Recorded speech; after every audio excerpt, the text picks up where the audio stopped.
21 में पेपर हुआ, अभी 24 में जाके जांच हो रही है, तब FIR हो रही है, जांच चलती रहेंगी।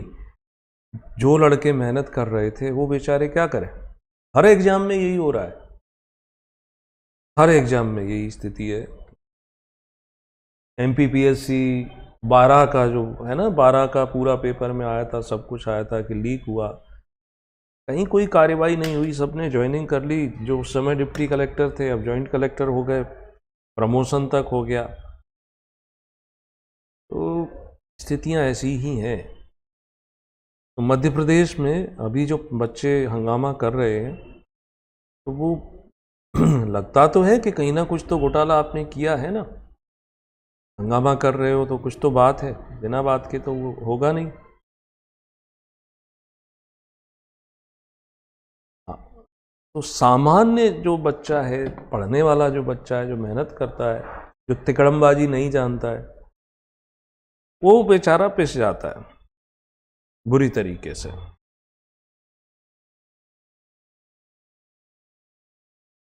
चलो, आप जो लिख के लाए हो मैं अभी चेक कर लूँगा थोड़ी देर बाद। इसमें एक दूसरा टॉपिक आज शुरू करते हैं, पॉलिटी जो है। हाँ, इकोनॉमिक्स पढ़ रहे थे, जो पेपर 3A है, ये पॉलिटी है, भारतीय राज्य व्यवस्था, ये पेपर आएगा 2A, और प्री में भी ये है। जैसे वो इकोनॉमिक्स प्री में है वैसे ही ये भी प्री में है। तो इस ढंग से हम पढ़ेंगे कि PT और मेंस जो है साथ साथ में कवर हो जाए, अगर सिलेबस दोनों का कॉमन है तो, है ना।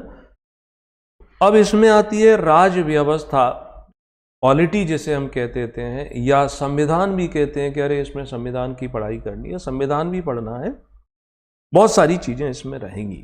तो हम पहला टॉपिक अगर देखें, सिलेबस में लिखा है संविधान सभा, कॉन्स्टिट्यूएंट असेंबली। तो वो कॉन्स्टिट्यूएंट असेंबली क्या है, कैसे बनेगी, उस पर भी बात करते हैं। पहले हम इसकी बेसिक जो मूलभूत जानकारी है वो देख लें कि संविधान आखिर होता क्या है ना। तो कॉन्स्टिट्यूशन की अगर हम बात करें, कॉन्स्टिट्यूशन का मतलब होता है संविधान। आजकल आप देखते हैं, नेता हो, अभिनेता हो, चाहे वो सड़क पर प्रदर्शन करने वाला हो, इवन क्रिमिनल हो, गुंडे हो, सब कहते हैं कि हमें तो संविधान ने हक दिया है। किसान जो हंगामा कर रहे हैं, आज उन्होंने दिल्ली कूच का भी प्लान बनाया हुआ है, वो भी कहते हैं कि संविधान हमें हक देता है। CAA या नागरिकता कानून आता है, तब भी लोग बोलते हैं संविधान हमें हक देता है। उनसे पूछो भाई, संविधान का आपने कौन सा आर्टिकल पढ़ लिया है, संविधान कब बना था, कितने इसमें अनुच्छेद हैं, कितने इसमें भाग हैं, कहाँ क्या व्यवस्था है, तो वो किसी को नहीं पता है।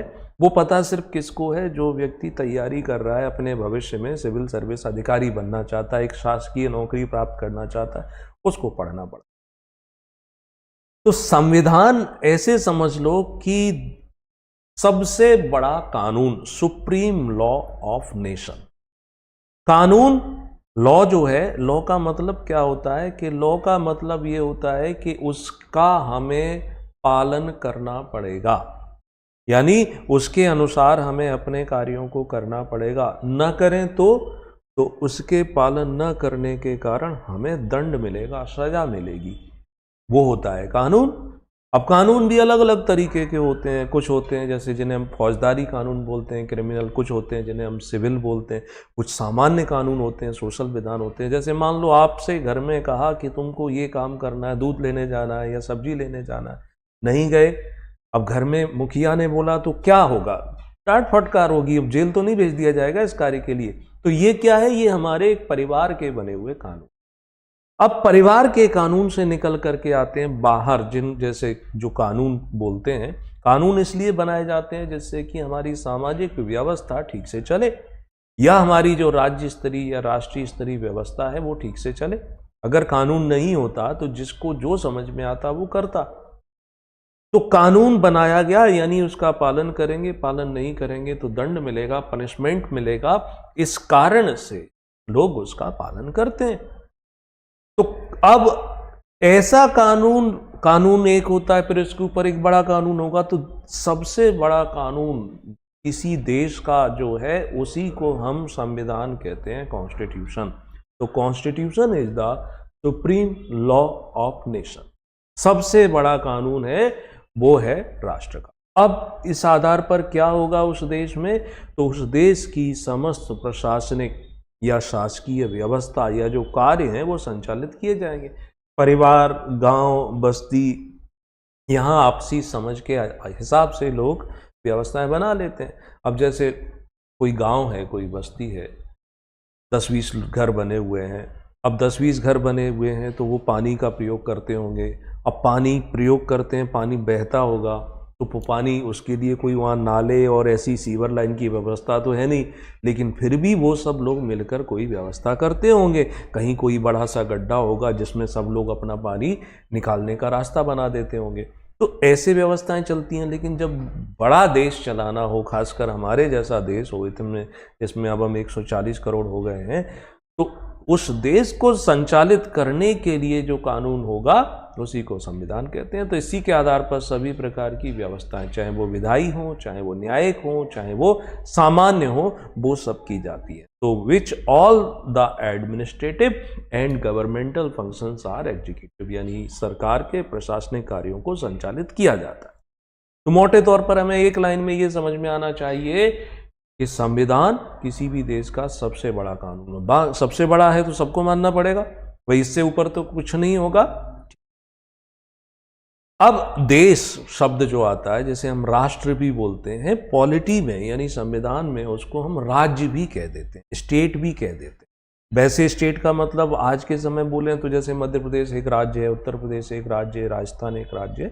लेकिन संविधान की भाषा में जब हम स्टेट की बात करते हैं, यानी राज्य से मतलब यहाँ पर क्या होता है, पॉलिटी में राज्य किसे कहा गया, यानी राष्ट्र किसे कहा गया है, देश किसे कहा गया है। देश किसे कहते हैं ये भी तो बताओ, देश किसे कहेंगे? मध्य प्रदेश को देश क्यों नहीं कहते हो? भारत को देश क्यों कहते हो?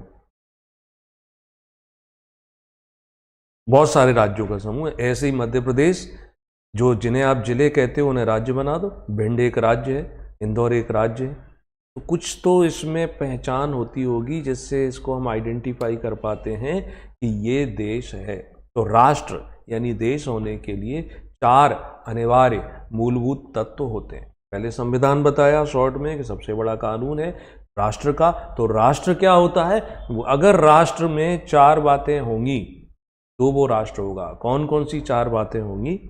पहला है कि कोई भी राष्ट्र हवा में नहीं होगा। जियोग्राफिकल एरिया यानी कि भौगोलिक क्षेत्र होना चाहिए, कुछ जमीन होना चाहिए ना। जमीन नहीं है तो वो राष्ट्र नहीं कहलाएगा। पहला और अनिवार्य तत्व ये हो गया, ये होना चाहिए।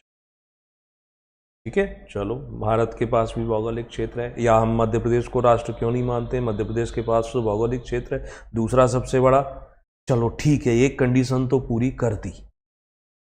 ठीक, तो दूसरी कंडीशन ये आती है कि अब वहां पर नागरिक भी होना चाहिए, लोग भी होना चाहिए। बंजर खाली जमीन है जहां कोई रहता ही नहीं है तो काम नहीं चलेगा, वहां पर नागरिकों का निवास होना चाहिए। है मध्य प्रदेश, वहां पर भी तो नागरिक रहते हैं। तो तीसरी कंडीशन आती है राष्ट्र होने के लिए कि वहां पर सरकार होना चाहिए, गवर्नमेंट होना चाहिए।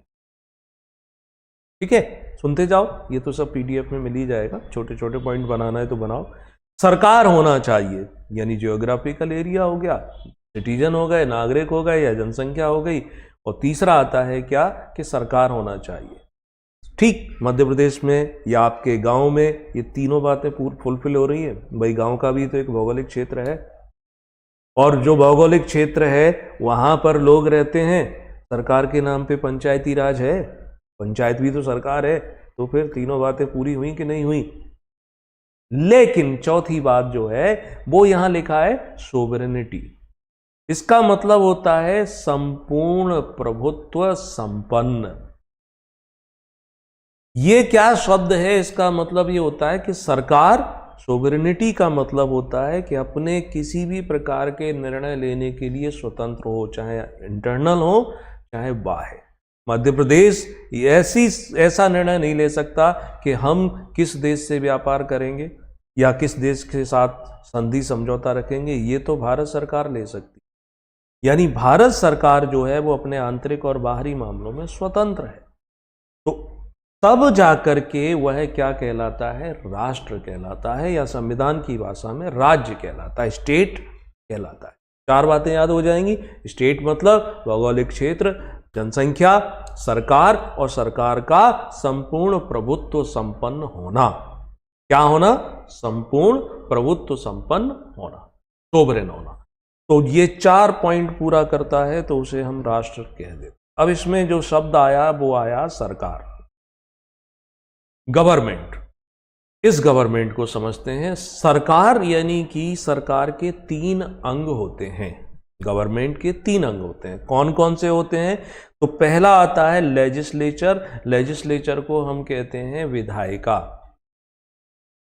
विधायिका यानी कि वह संस्था जो विधान बनाती हो, कानून बनाने का अधिकार जिसे प्राप्त हो, विधान निर्माण कर सकती है। तो आप बताओ, विधान कौन बना सकता है, कानून कौन बना सकता है? क्या कलेक्टर कानून बना सकता है? कौन बनाएगा? संसद बनाएगी या विधानमंडल बनाएगा, है ना? तो संसद है, विधानमंडल है, ये क्या कहलाते हैं? इन्हें हम विधायिका कहते हैं, लेजिस्लेचर कहते हैं।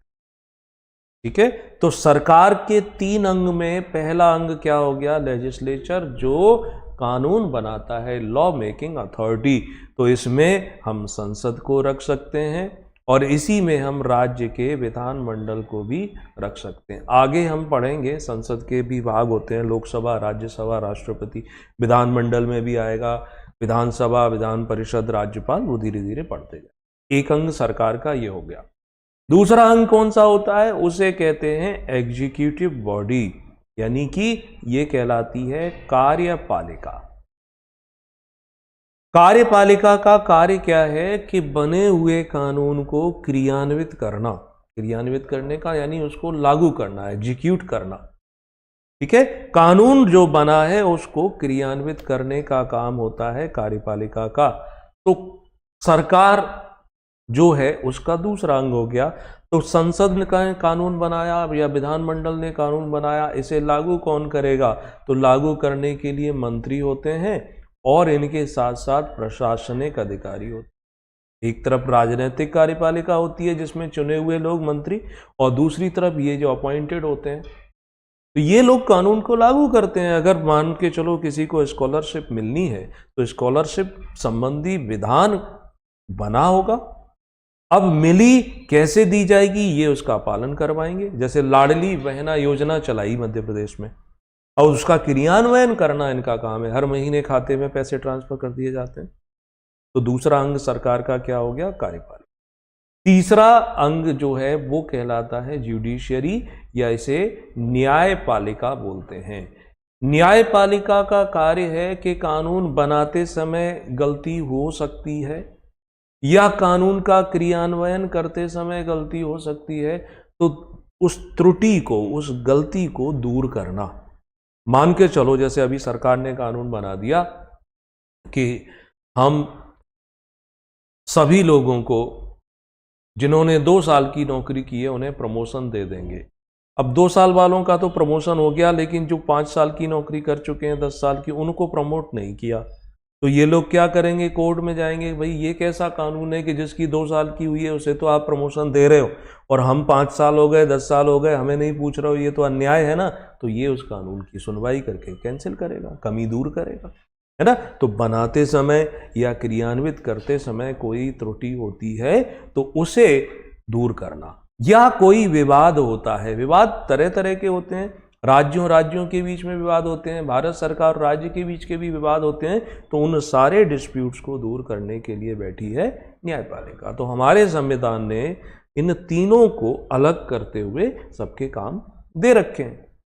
तो संविधान क्या था? Supreme law, supreme law of nation, सबसे बड़ा कानून। कानून सबसे बड़ा कहाँ था? देश के लिए।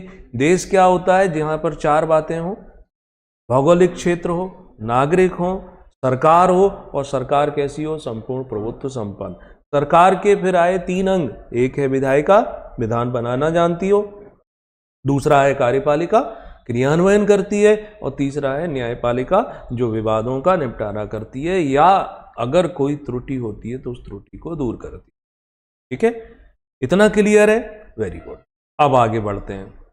अब हम समझते हैं, हम देखते हैं ना कि अरे लोकतांत्रिक सरकार है या लोकतंत्रात्मक देश है, डेमोक्रेसी है, बोलते हैं ना। तो ये जो डेमोक्रेसी है, ये डेमोक्रेसी क्या है भाई? डेमोक्रेसी किसे कहते हैं, लोकतंत्र किसे कहते हैं, यानी सरकार कैसी होना चाहिए आज के समय, लोकतंत्रात्मक। तो डेमोक्रेसी बताओ, लोकतंत्र क्या होता है, क्या होती है? आजादी। कैसी? निर्णय लेने की। ले लो निर्णय आप अपना, अपनी पसंद से शादी कर सकते हो और कानून के, हाँ तुम 18 साल से ऊपर के अपनी पसंद से काम कर सकते हो ना। हाँ, करके देखो, करो। लोकतंत्र क्या है? डेमोक्रेसी, जनता का शासन, जनता का शासन। अब्राहम लिंकन का इस संबंध में ये कोटेशन बहुत पॉपुलर है। अब्राहम लिंकन अमेरिका के राष्ट्रपति थे। वो कहते हैं जनता के लिए जनता द्वारा शासन। Democracy is government of the people, by the people and for the people. यानी कि वो कहते हैं जनता द्वारा जनता के लिए शासन। लेकिन डेमोक्रेसी, अब इसको जनता के लिए जनता द्वारा शासन, यानी कि जैसे हम सब 1947 में आजाद हो गए, कहते हैं ना देश स्वतंत्र हो गया सन 1947 में। अब देश स्वतंत्र हो गया, इसके पहले स्वतंत्र क्यों नहीं था? क्योंकि अंग्रेज हम पर शासन करते थे। अंग्रेज जो चाहते थे वो हमें करना पड़ता था, ना हमारे पास कोई अधिकार थे, ना हम अपनी इच्छा अनुसार काम कर सकते थे। तो देश जब आज़ाद हुआ, आज़ाद होने के बाद क्या व्यवस्था लागू हो, तो ये कहा गया कि अब कोई राजा नहीं होगा। पहले राजा और प्रजा का संबंध होता था। अब बोला लोकतंत्रात्मक व्यवस्था अपनाएंगे, यानी कि जनता क्या करेगी? जनता स्वयं शासन करेगी। अब जनता स्वयं शासन करेगी तो ये दो रास्ते हैं इसके, या तो प्रत्येक व्यक्ति अपने आप को राजा भी कहना शुरू कर दे। अब इतने सारे लोग हैं, वो सब शासन कैसे कर सकते हैं? तब अपने बीच में से वो चुन करके भेजें। यानी कि जनता क्या करती है कि हम अपने बीच में से अपने कुछ प्रतिनिधियों को चुनते हैं। ठीक है, वो प्रतिनिधि हमारा, हम जो चाहते हैं उस हिसाब से काम करते हैं। कहते तो यही है, हम विधायकों को चुनते हैं, हम सांसदों को चुनते हैं, अब तो पार्षदों को चुनते हैं, पंच सरपंच को भी चुनते हैं। यानी जनता के द्वारा ही तो चुने गए लोग हैं। क्यों चुनते हैं? क्योंकि हम सब लोग एक साथ एक समय में शासन नहीं कर सकते। 140 करोड़ लोग एक साथ थोड़ी निर्णय ले सकते हैं। तो अब हम चुनाव के द्वारा अपने बीच में से कुछ लोगों को चुनकर भेजते हैं। वो लोग किसने चुने? जनता ने चुने। तो एक तरीके से वो किसके हित में काम करेंगे? जनता के हित में काम करेंगे। कोई पॉलिसी बनाएंगे तो किस हित में बनाएंगे? जनता के हित में बनाएंगे। किताब तो यही कहती है। बनाते तो है नहीं, बनाते तो देश की दुर्दशा थोड़ी होती। तो डेमोक्रेसी का मतलब सिंपल सा यही होता है कि ऐसी व्यवस्था, ऐसी शासन व्यवस्था जिसका संचालन जनता करती हो। अब जनता तो नहीं करती है, लेकिन जनता के चुने हुए प्रतिनिधि करते हैं, रिप्रेजेंटेटिव्स करते हैं। ठीक है, तो जनता के द्वारा चुने हुए प्रतिनिधियों के द्वारा जो व्यवस्था चलाई जाती है उसको हम डेमोक्रेसी कहते हैं। तो हमारे देश में भी डेमोक्रेटिक व्यवस्था है। अंग्रेज जब आए थे तब डेमोक्रेसी नहीं थी। अंग्रेजों ने मुगलों को भी पराजित किया, जो क्षेत्र बचा, मराठों को भी हराया, निजामों को भी हराया, नवाबों को भी हराया। यानी अलग अलग राजा रजवाड़े थे, उन सब से इन्होंने इकट्ठा किया था ना। ठीक है, तो अब हमारी जो व्यवस्था है वो कैसी है? लोकतंत्रात्मक। क्लियर है? ठीक है, आगे बढ़ते हैं। डेमोक्रेसी भी दो प्रकार की होती है। लोकतंत्र तो समझाया कि जनता का शासन, जनता द्वारा जनता के लिए। लेकिन डेमोक्रेसी भी दो प्रकार की होती है। कौन कौन से दो प्रकार आते हैं इसके सामने? एक आता है जिसे कहते हैं डायरेक्ट डेमोक्रेसी।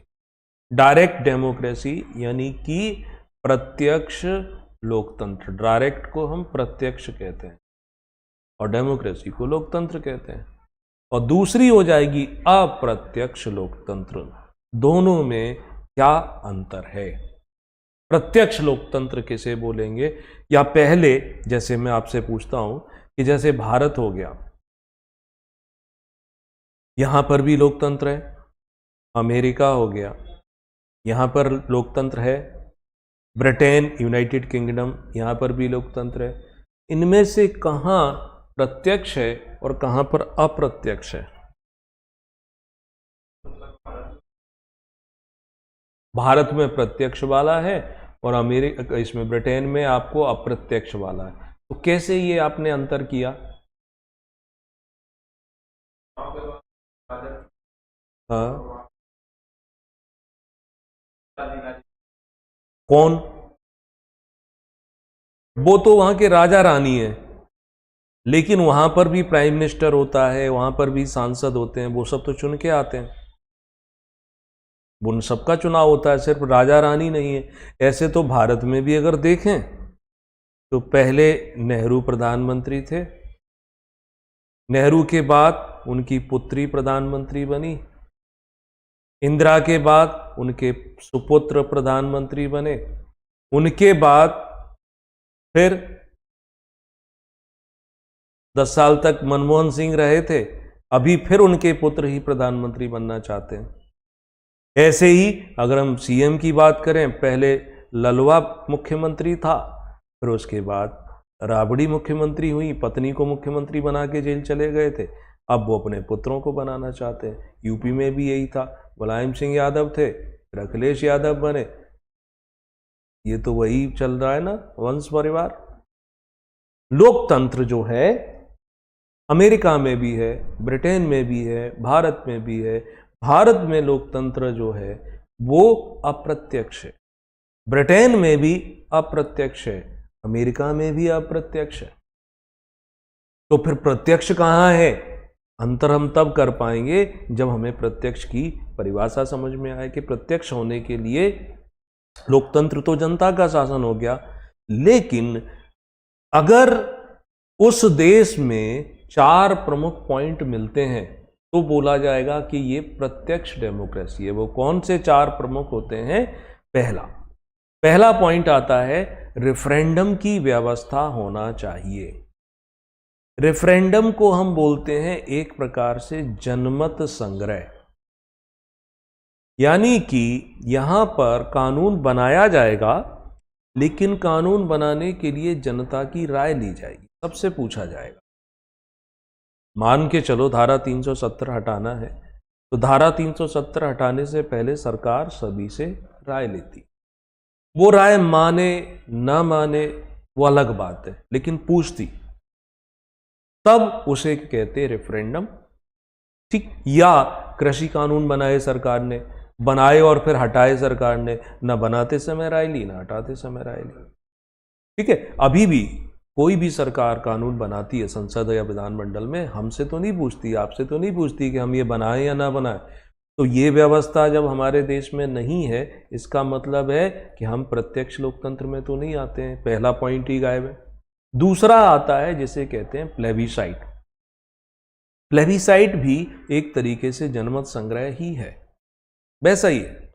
बस अंतर इतना है कि यहां क्या होता है कि ये किसी विशेष कानून में उपयोग में लाते हैं। जब कोई बड़ा कानून बनता हो तो जनमत संग्रह, और ये सामान्य से कानून होते हैं, वहां पर इसका प्रयोग करते हैं, है ना। तो दोनों की व्यवस्था ही हमारे देश में नहीं है। ठीक, तीसरा पॉइंट क्या होता है? तीसरा पॉइंट आता है कि कानून बनाने, अगर हम देश में अपने कल्पना करें कोई कानून बनाना है, तो कानून कौन बना सकता है? उसके लिए संसद के सदस्य या विधानमंडल के सदस्य वह विधेयक प्रस्तुत करते हैं।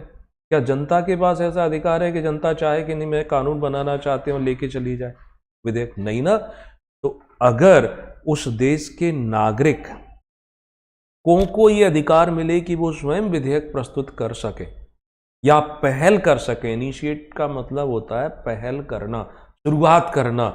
ऐसा अगर कर सकें तो भी प्रत्यक्ष डेमोक्रेसी होगी। हमारे देश में ऐसा नहीं है। तीसरा पॉइंट भी नहीं है।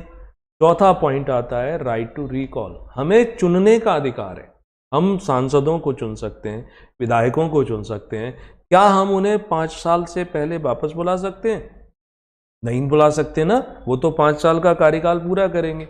अब होता तो यही है ना देश में कि चुने थे किस आधार पर? एक पार्टी की नीतियों को लेकर वो आए थे, हमने वोट दे दिया और उसके बाद इन्होंने क्या किया? पार्टी बदल दी, दूसरे में चले गए। यही तो हुआ, कई राज्यों में यही हुआ। तो ये राइट टू रिकॉल यानी वापस बुलाने का अधिकार अगर नहीं है तो भी वह देश डायरेक्ट डेमोक्रेसी वाला नहीं। तो 4 प्रमुख पॉइंट यानी जनमत संग्रह, एक सलाहकारी संग्रह जिसे प्लेबिसाइट बोलते हैं, पहल करना और वापस बुलाने का अधिकार अगर नहीं है तो लोकतंत्र तो होगा मगर वो अप्रत्यक्ष होगा। भारत में इन 4 में से कुछ भी नहीं है।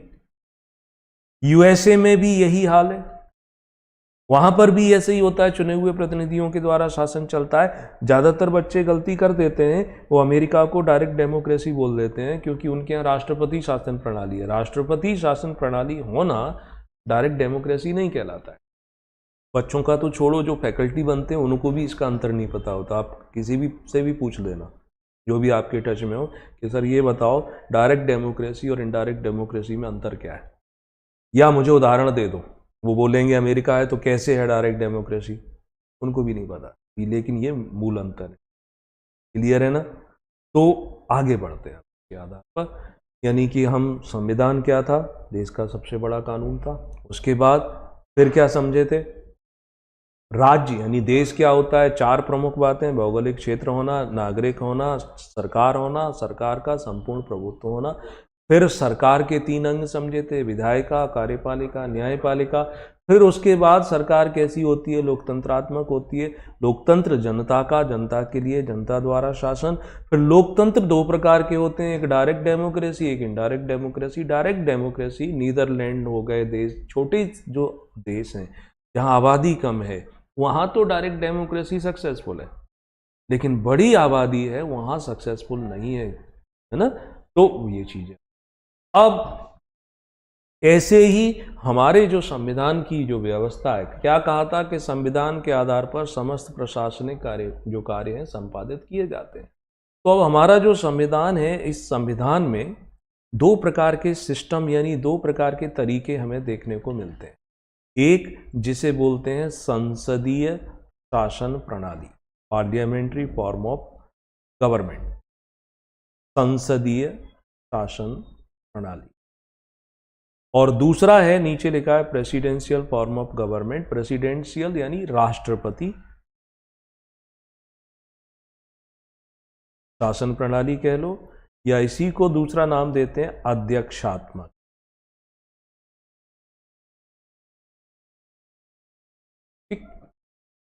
अब इन दोनों में क्या अंतर है वो भी समझ लो कि अगर पार्लियामेंट्री फॉर्म ऑफ गवर्नमेंट है, संसदीय शासन प्रणाली है, तो इसका अर्थ है कि संसद को अत्यधिक शक्तियां दी गई है। संसद यहां पर अधिक सत्ता रखती है, अधिक अधिकार रखती है। वहां का राष्ट्रपति इतने अधिकार नहीं रखता। और प्रेसिडेंशियल फॉर्म की अगर हम बात करेंगे तो इसका मतलब ये हो जाता है कि ऐसे देश में राष्ट्रपति के पास ज़्यादा अधिकार होते हैं, वहाँ की संसद के पास अधिकार इतने ज़्यादा नहीं होते हैं। उदाहरण से समझ लेते हैं, एक तरफ भारत को ले लेते हैं। हमारे देश में राष्ट्रपति भी है कि नहीं? और दूसरी तरफ संसद भी है। संसद 2 भागों में बटी होती है, एक को लोकसभा कहते हैं, एक को राज्यसभा कहते हैं। ये 3 जब मिल जाते हैं तब हम उसका नाम संसद देते हैं वास्तव में, लोकसभा, राज्यसभा और राष्ट्रपति। अब ये जो राष्ट्रपति हमारे देश में है, ये राष्ट्रपति के ऊपर बाध्यता है कि यह वो जो भी काम करेगा मंत्रिपरिषद की सलाह के आधार पर ही करे। मंत्रिपरिषद कहाँ से आती है? वो लोकसभा और राज्यसभा से आती है। तो मंत्रिपरिषद जिसका मुखिया प्राइम मिनिस्टर होता है, वो जो भी सलाह देगी राष्ट्रपति को वही करना पड़ेगा। तो एक प्रकार से सलाह किसकी माननी पड़ रही है? मंत्रिपरिषद की।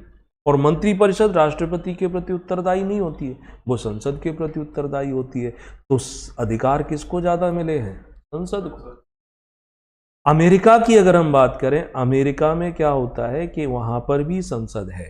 वहां की संसद को क्या नाम देते हैं? कांग्रेस कहते हैं। वहां पर भी राष्ट्रपति है। और दूसरी तरफ वहां की संसद है, उसके भी दो हाउस हैं, एक को सीनेट बोलते हैं, दूसरे को हाउस ऑफ रिप्रेजेंटेटिव कहते हैं। उनके चुनाव अलग होते हैं, लेकिन यहाँ राष्ट्रपति के चुनाव अलग होते हैं। राष्ट्रपति अपने लिए खुद मंत्री चुनता है।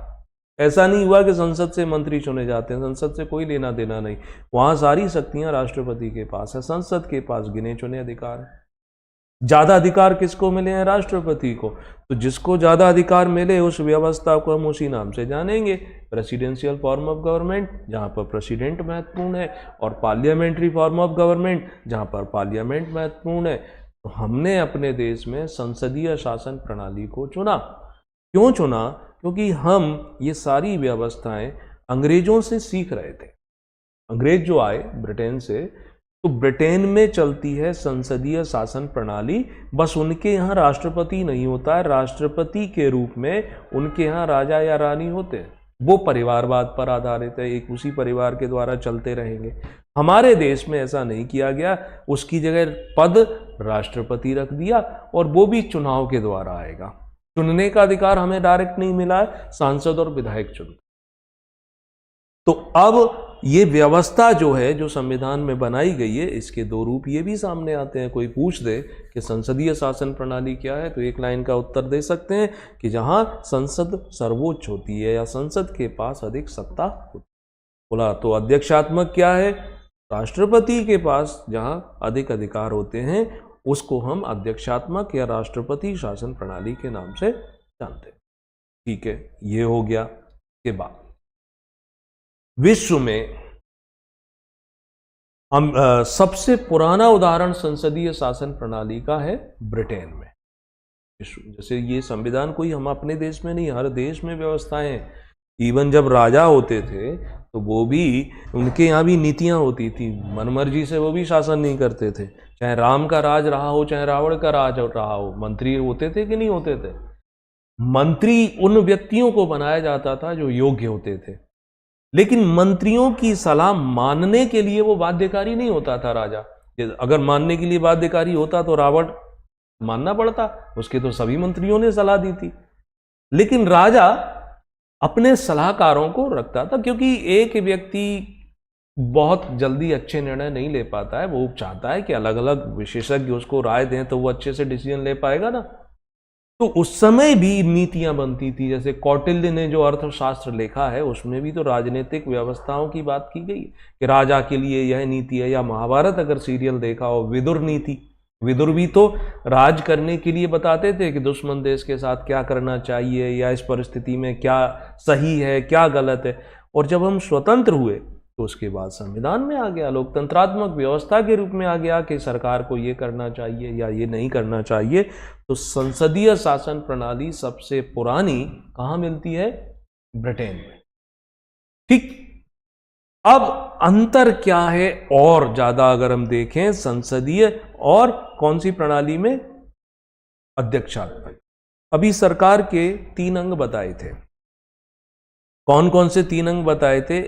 एक गोला है, इसे हम कह लेते हैं कि ये है विधायिका, ठीक है। दूसरा गोला है,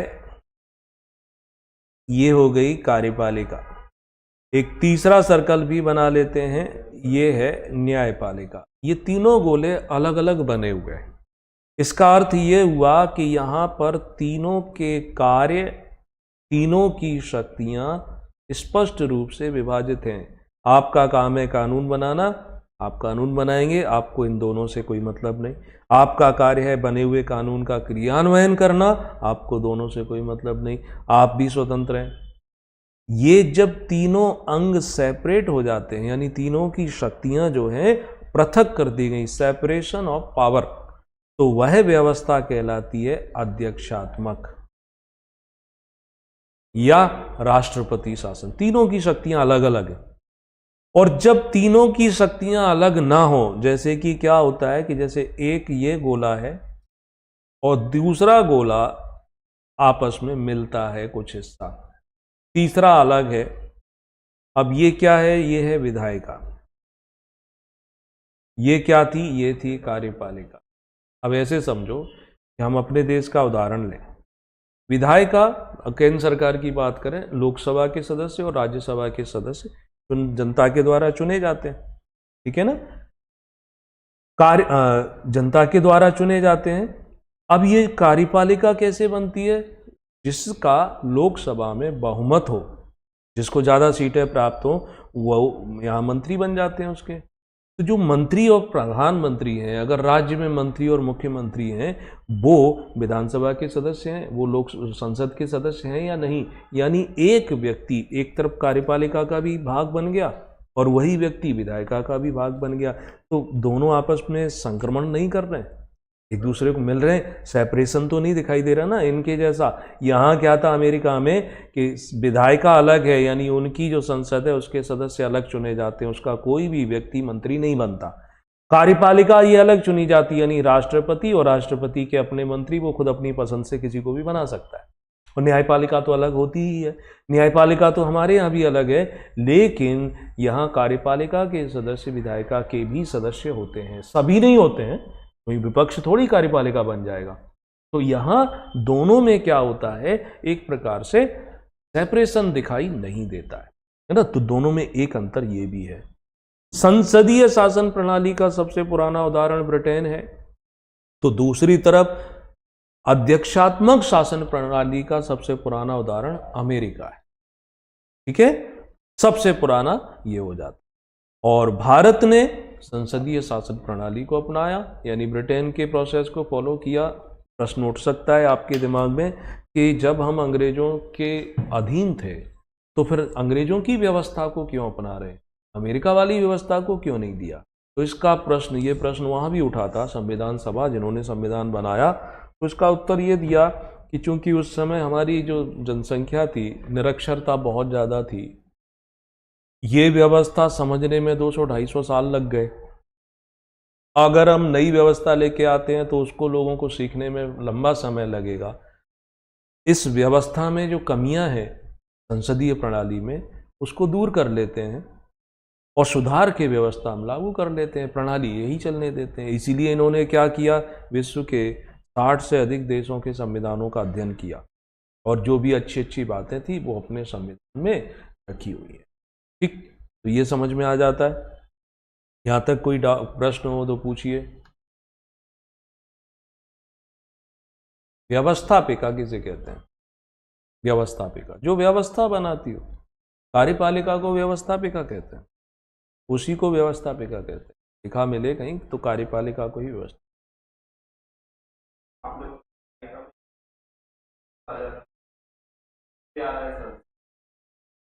संसद के वो सदस्य जो बहुमत में है, लोकसभा के वे सदस्य जो बहुमत में है, यानी जो मंत्री बने, मंत्री को हम कार्यपालिका बोल रहे हैं। प्राइम मिनिस्टर कार्यपालिका का भी भाग है, लेकिन चूंकि वो संसद का सदस्य भी है तो विधायिका का भी भाग है।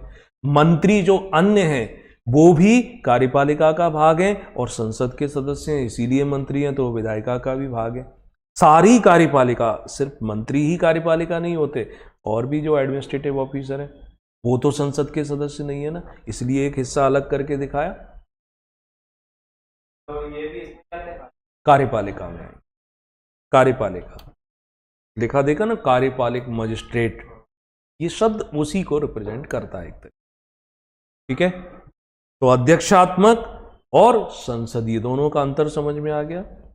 ऐसे ही जो संविधान में प्रशासन करने की व्यवस्था है उसको फिर आगे इसमें 3 भागों में बांटा जाता है। एक जिसे कहते हैं यूनिटरी, हिंदी में इसे बोलते हैं एकात्मक।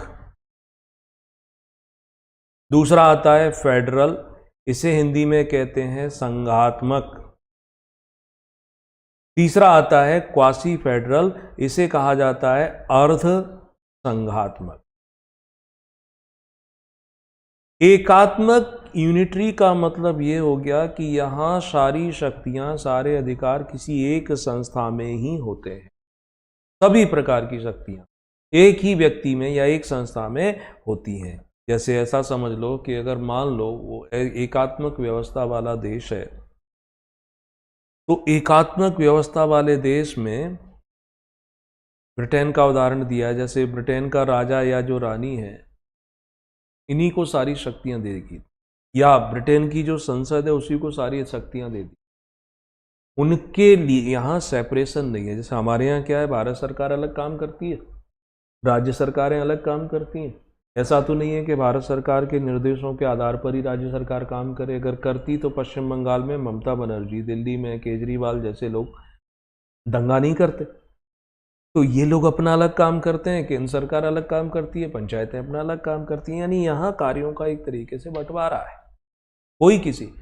लेकिन ऐसी व्यवस्था जहां क्या हो कि एक व्यक्ति के फैसले दूसरे व्यक्ति को मानने पड़े। ऐसा समझना कि एसपी जो आदेश देता है वो एएसपी के द्वारा, डीएसपी के द्वारा,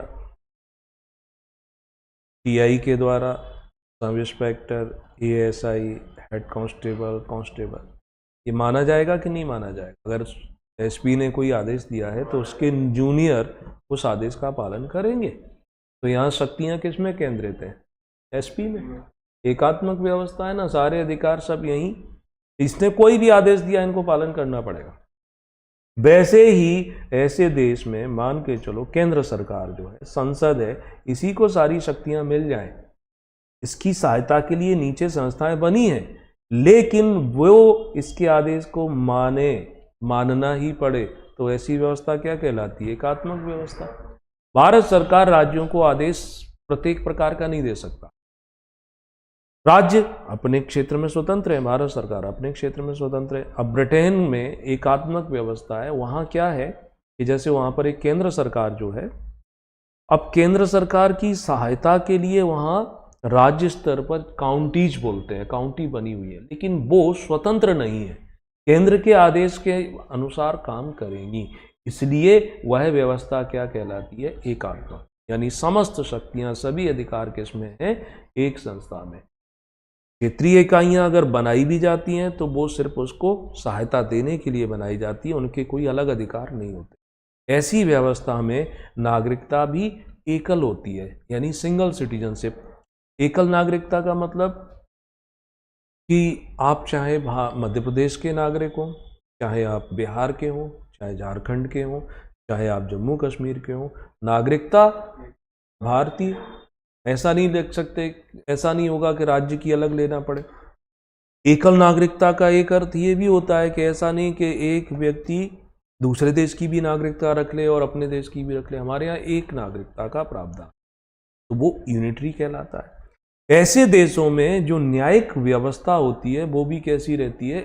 एकल रहती है। जैसे मुकदमों की शुरुआत जैसे मान लो कहाँ होती है? डिस्ट्रिक्ट कोर्ट से होती है ना। अब डिस्ट्रिक्ट कोर्ट के फैसले के खिलाफ अपील कहाँ करोगे? हाई कोर्ट में जाके करोगे। हाई कोर्ट के फैसले के खिलाफ अपील कहाँ करोगे? सुप्रीम कोर्ट में करोगे। सुप्रीम कोर्ट जो आदेश देगा वो हाई कोर्ट भी मानेगा, हाई कोर्ट का आदेश डिस्ट्रिक्ट कोर्ट भी मानेगा। तो ये सिस्टम एक तरीके से एकल है कि नहीं? सारी शक्तियां ठीक। जहां एकल नागरिकता नहीं होती है, एकल न्यायपालिका नहीं होती है, संघीय व्यवस्था है। जैसे अमेरिका का उदाहरण लो, वहां क्या होता है? वहां का जो सुप्रीम कोर्ट है, तो सुप्रीम कोर्ट सिर्फ और सिर्फ संघ सरकार के मुकदमे सुनता है, उसके आदेश वहां के हाई कोर्ट या डिस्ट्रिक्ट कोर्ट के द्वारा नहीं माने जाते। तो वो दोहरी न्यायपालिका है। तो ऐसा व्यवस्था, समस्त शक्तियां, ऑल पावर्स केंद्र में हो, क्षेत्रीय इकाइयां सिर्फ उसके सहयोगी के रूप में बनाई गई हो, उनको कोई अलग अधिकार ना दिए गए हो, एकल नागरिकता पाई जाती हो, एकल न्यायपालिका पाई जाती हो, उसे कहते हैं एकात्मक संविधान वाली व्यवस्था, यूनिटरी सिस्टम। इसका अपोजिट करें तो आएगा फेडरल। ये शब्द के अर्थ भी पूछे जाएंगे। फेडरल का मतलब है संघीय शासन प्रणाली। संघ यानी जब शक्तियों को, अलग अलग लोगों के पास शक्तियां हों, अलग अलग संस्थाओं के पास शक्तियां हों, तब क्या होगा? झगड़े होंगे। क्योंकि स्पष्ट विभाजन ही नहीं है। तब ऐसी स्थिति में क्या होता है कि यहां लिखित संविधान बनाया जाता है। संविधान मतलब सर्वोच्च कानून, जिसमें सबके अधिकार बता देंगे। भाई केंद्र सरकार का यह अधिकार है कि किसी देश के व्यक्ति को नागरिकता देनी है या नहीं देनी है, इस पर कानून कौन बनाएगा? संसद ही बनाएगी। राज्य सरकारों को कोई अधिकार नहीं मिला है। तो ऐसे व्यवस्था में लिखित संविधान होता है। शक्तियों का स्पष्ट रूप से विभाजन होता है। केंद्र की शक्तियां अलग होंगी, राज्य की अलग होंगी। ऐसे व्यवस्था वाले देशों में दोहरी नागरिकता होती है। केंद्र की नागरिकता भी लेनी पड़ेगी, राज्य की भी लेनी पड़ेगी। ठीक है, जैसे कि अमेरिका। अब भारत को कहां फिट करें? हम एकात्मक में रखें कि संघात्मक में रखें? कैसे?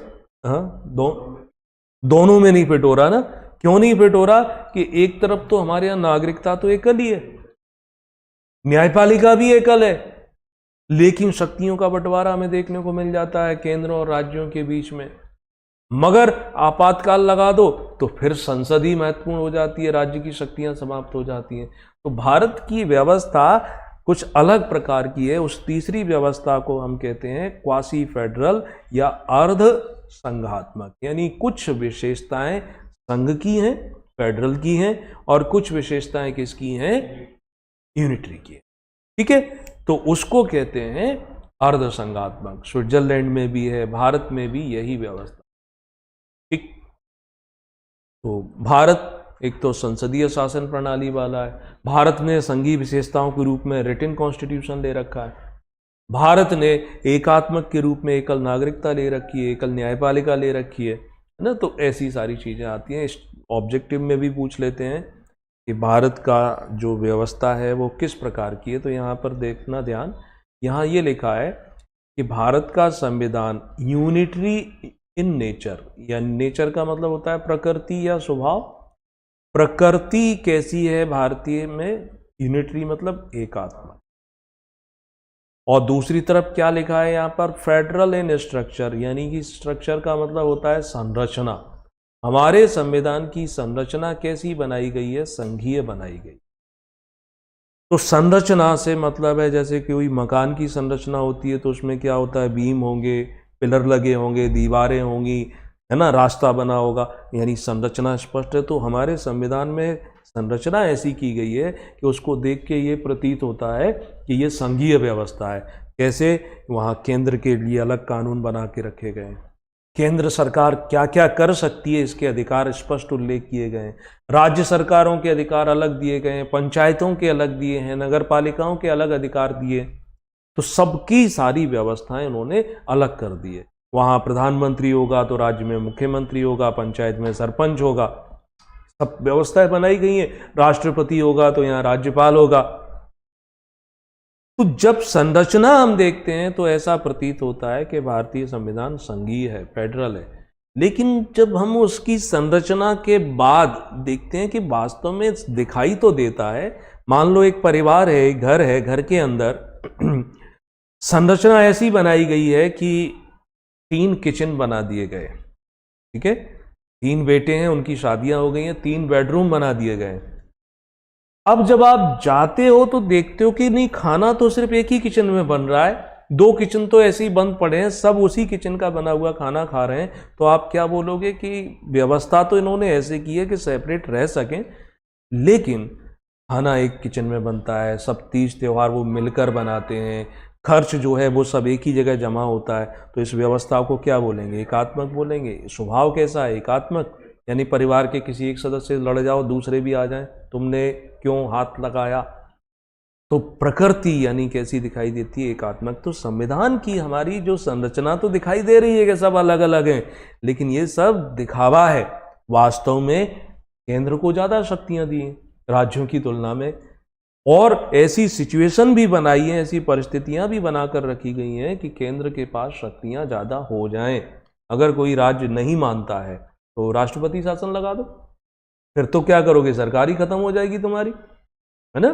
तो ऐसे करके हम क्या कह सकते हैं कि भारतीय संविधान संरचना में संघीय और भावना में एकात्मक, या इसकी प्रकृति या इसका स्वभाव एकात्मक। दूसरे शब्दों में से हम अर्ध संघात्मक बोलेंगे। फिर पूछा जाता है कि बताओ भारतीय संविधान को डॉक्टर बी आर अम्बेडकर ने क्या कहा, एकात्मक कहा, संघात्मक कहा, अर्धसंघात्मक कहा। तो डॉक्टर बी आर अम्बेडकर बोलते थे कि भारतीय संविधान पूर्ण रूप से संघात्मक है। सिर्फ इनका मानना है कि ये पूर्ण रूप से संघात्मक है, फेडरल। याद रहेंगे ये पॉइंट, ठीक। संविधान लिखित भी होते हैं और अलिखित भी होते हैं। लिखित संविधान सबसे पुराना विश्व में अमेरिका का है, रिटन कॉन्स्टिट्यूशन, और सबसे बड़ा लिखित संविधान हमारे देश का। हमारी उपलब्धि है, कॉपी कर करके इतना बड़ा बना दिया कि अब समझ ना आता कि कौन सा चैप्टर हटाएं इसमें से कौन सा। और अलिखित संविधान विश्व में सबसे पुराना ब्रिटेन का है, यूनाइटेड किंगडम, ठीक। तो ऐसे करके कभी भी आता ये क्वेश्चन आता रहता है जनरली कि सबसे बड़ा लिखित संविधान किस देश का है, तो भारत का। ये संविधान की जनरल इंफॉर्मेशन थी। ये इंफॉर्मेशन हमें वहां भी काम आएगी, प्रीलिम्स में भी पूरी यूनिट में जुड़ती है, और पेपर 2A में भी आएगी। पेपर 2A की शुरुआत होती है, उसमें लिखा है संविधान सभा। तो संविधान सभा के बारे में जो अधिनियम है अंग्रेजों के समय के, उनसे प्रश्न आते हैं। अधिनियम मतलब जब अंग्रेज यहाँ आए थे तो उन्होंने अपने कार्यों को कंट्रोल करने के लिए, भारतीय लोगों पर बंधन बनाए रखने के लिए कुछ समय समय पर कई कानून बनाए। उन सारे कानूनों को हमें रटना है, समझना है, याद रखना है। तो यहाँ से अब शुरू करेंगे रेगुलेटिंग एक्ट, और जब देश आज़ाद हो गया तब तक के कानून पढ़ेंगे। ये 2 जगह आपको मिल जाता है, मॉडर्न हिस्ट्री पढ़ते हो उसमें भी ये पढ़ देते हैं, और पॉलिटी में तो पढ़ते ही। तो आज तक का वो सब इंफॉर्मेशन याद कर लेना। ये वीडियो अवेलेबल रहता है तो दोबारा तिबारा जितनी बार देखना है सुन लेना, ठीक। और ये कल इसको आगे बढ़ाएंगे। यहाँ तक आपकी कोई डाउट है, कुछ समस्या है?